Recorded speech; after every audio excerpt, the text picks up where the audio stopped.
Lucas, you pull up his no BID. Show them a control board of a BID to show them that they don't have a split through the WMC. They go directly from the outlets. They have only outlets, nothing else. Outlets and drivers. You have a CPLD. You have a CPLD. So you have two options. Okay, there are two options. You go with the dumb driver, and then you put the CPLD to do the work. Dumb driver, which has only this application, no SPI.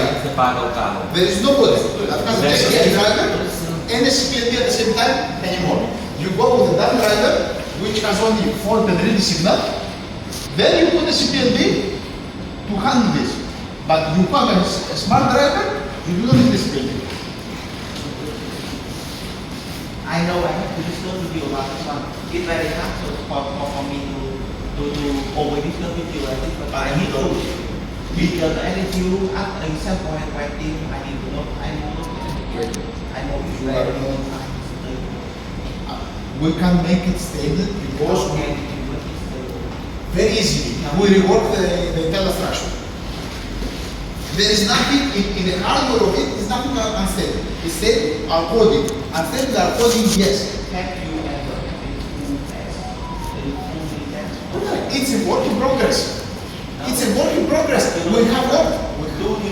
But this product, work product that you are testing, is the work of one guy alone without just any support. Alright, that means to be work, rework. So you understand what I mean?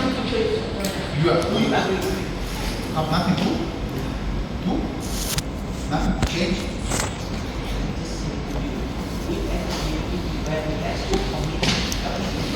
I will explain it. Oh no, the point is that the signals will never pass from any logical device through. The reason is very clear. Fusel. Let's show you the simulation with the CPLD. With the CPLD.